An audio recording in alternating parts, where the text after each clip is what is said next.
Welcome back to another episode of 40 Facts About the 40K Universe. I am your host, Gershwin, and you are watching OneMindSyndicate.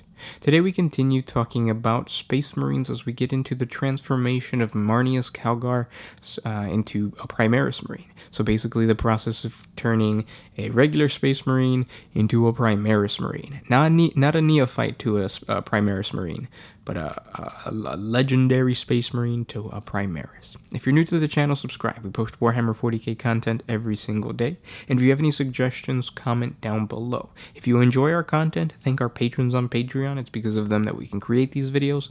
Link in the description if you guys want to support. But with that said, let's get into 40 facts on the transformation of Marneus Calgar. The induction of the Primaris Marines into the Adeptus Astartes was not an easy process by any means. The chapters of the Space Marines were traditionalists, and some were conservative in the extreme, having upheld the same warrior traditions for thousands of Terran years. Of course, the express command of Guilliman as the Lord Commander of the Imperium eased the transition into a new era.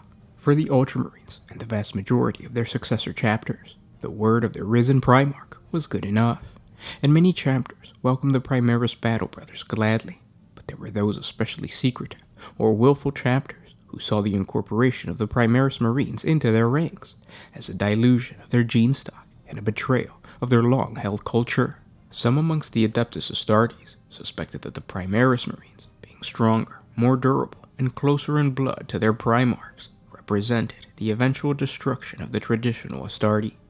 No amount of reasoning, of pointing out that what the Primaris offered in raw abilities they lacked in experience and versatility, could save the spiritual wound dealt by the sight of these newcomers wearing their chapter's heraldry. It was the Sons of Dorn, the Imperial 5th Space Marine chapter, and many of their successors, whom first questioned the battle prowess of these new Marines. Untested on the field of battle, how could they be trusted to fulfill the duties of the legendary Space Marines without previous engagements? When the time came to show their military might, the Primaris Marines did not disappoint. To the Dark Angels and their successor chapters, the thought of allowing Primaris Marines into the sacred and secretive ranks of the First Legion and unraveling the truths of the unforgiven and the fallen was a thought quickly turned down. To the Flesh Terrors chapter, a proud and notorious Blood Angel successor chapter, weak and dying as they were, refused to see the Primaris Marines as the true sons of Sanguinius. It wasn't until the honored and holy members of the Adeptus Custodes who illuminated the false precautions and conservative nonsense that was spreading to these chapters. The Primaris Marines were a gift from the God Emperor himself, and to deny them into their ranks was to deny the will of the Emperor. Few chapters turned down their assistance after that.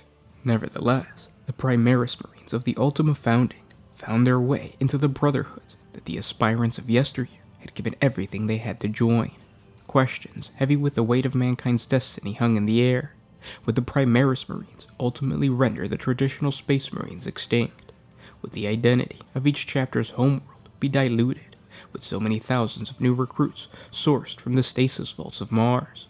And was it possible for a Space Marine to be transformed into a Primaris, inheriting the benefits of the Adeptus Mechanicus archaeoscience, while retaining their personality and experiences? This last question had been raised by almost every Adeptus Astarte chapter across the galaxy. It was a query Marneus Calgar, chapter master of the Ultramarines, had asked of Belisarius Caw himself, and had discussed with those of his fellow chapter masters he was able to meet in person. Debates raged as whether such an act was even possible without having deadly consequences for the recipient, for data that the Archmagos Caw had already amassed on the subject suggested that there would be a 61.6% failure rate at such a transformation until the process could be perfected, which would take some time. Then there was the moral concern of whether this process should be even attempted at all. The dilemma proved dismissive. There was those who claimed it was the ultimate destiny of the Adeptus Astartes, while for the other quarters, some whispers of rejection, even mutiny at the prospect. The lords of the Ultramarines came to the conclusion that to ease the transition from centuries of imperial traditions to a new order, the theoretical of the raging debate needed to be put to the test. It was Marneus Calgar who stepped forward as the first test subject from the ranks of his storied chapter. It was a process he did not survive, though like his Primarch before him, he was to rise from the threshold of death once more. The operation to transform Calgar from a traditional Space Marine into a Primaris Marine was conducted in an auto-sterilized medvault, thick with the tang of contraceptic and crowded with elaborate medical servitors. The room was dominated by the great marble slab at its center, artfully carved with runals to protect the copious streams of blood that would result from this procedure. The surgery was to be extensive and agonizing, a fact Marnius knew well from Call's tediously thorough description of the process. A Primaris Marine is gifted 3 new gene seed organs, in addition to the 19 originally grafted, soldered, and chemically implanted into the aspirant Space Marine. These are the Magnificat, which is buried deep in the brain to stimulate growth and to intensify other organ functions, the Belisarian Furnace, which releases a burst of hypersteroids and cortical stimulants when a mortal blow is dealt so that the Primaris Marine may fight on, and the sinewed coils, cable-like lengths of durasteel that encase every tendon and sinew in a metallic sheath that gives tremendous resilience and strength. During the implantation of the Primaris organs, Marnius Calgar was cut open from crown to heel. His ribcage was cracked apart, and at the climax of the procedure, his physiology suppressed to the point that his life slipped away. Choirs of cyber shurums sang blissful, overlapping requiems, swaying as they might guide Calgar's soul back to his body. The corpse lay on the marble slab, its flesh wide open to the air, for what seemed to those watching like ages. 10 long solar minutes ticked past, then 20. Skull-faced surgeons clicked and muttered and stabbed at the chapter master's tortured flesh.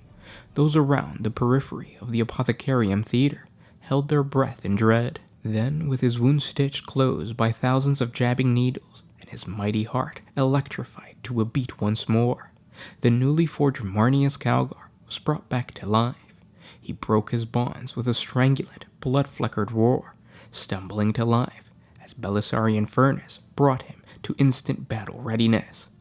Calgar had clawed his way back from beyond the brink of death, and in doing so, he had shown his chapter and all the Space Marines that transformation was possible. The Rubicon Primaris had been crossed, a new path open for the Adeptus Astartes. And those were 40 facts on Marnius Calgar's transformation to a Primaris Marine.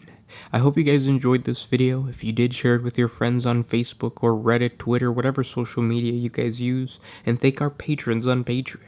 Link in the description if you guys want to support us. It's $1 a month and it goes a long way. So if you do want to support, thank you. The Marnius Calgar turning into a Primaris Marine is an interesting situation. I think if GW would have chosen any other named character to turn into a Primaris Marine, it wouldn't have been such a big negative thing. It's been a while since then, but when initially the Marnius Calgar model came out, there was a lot of hate, mostly because he's a smurf. He's basically Ultramarine, and he's been the end of most jokes ever since Gilliman came back, because Marnius Calgar as a chapter master was kind of pointless within the Ultramarines. He was supposed to be this poster boy, but now Gilliman's here, so it's kind of like, oh, he was left on the sidelines. And then turning him into a Primaris Marine, it just gave fuel to the already Ultramarine hating Ultramarine hating people of the internet.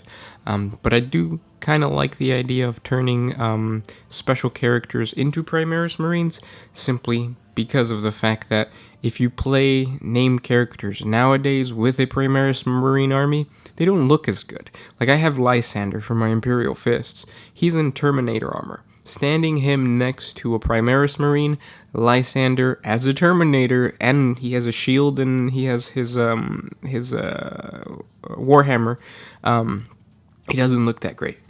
So the fact that we're going to get named characters in the future with new models is cool, but I wish GW would have probably done things a little bit different. It does kind of suck that we do have to buy whole new models. It's the first time that I've seen GW do something like that, whereas like the old Marnius Calgar model you can play, but you're going to have to use old stats, and then you're going to have to upgrade to this new model. It's the same character. You're just going to have to upgrade the model. This is the first time that I've seen that. Usually they're pretty open. Just like when the Primaris came out, it didn't mean that your old Space Marines were going to be obsolete. But it's interesting, I guess. Comment down below. Let me know what you guys think of this whole Primaris special characters, name character update that's going to be happening through the coming years. Can't wait to talk to you guys in the comment section below, and I hope you guys enjoyed the video. This was Gersh1 with OneMindSyndicate signing out. Always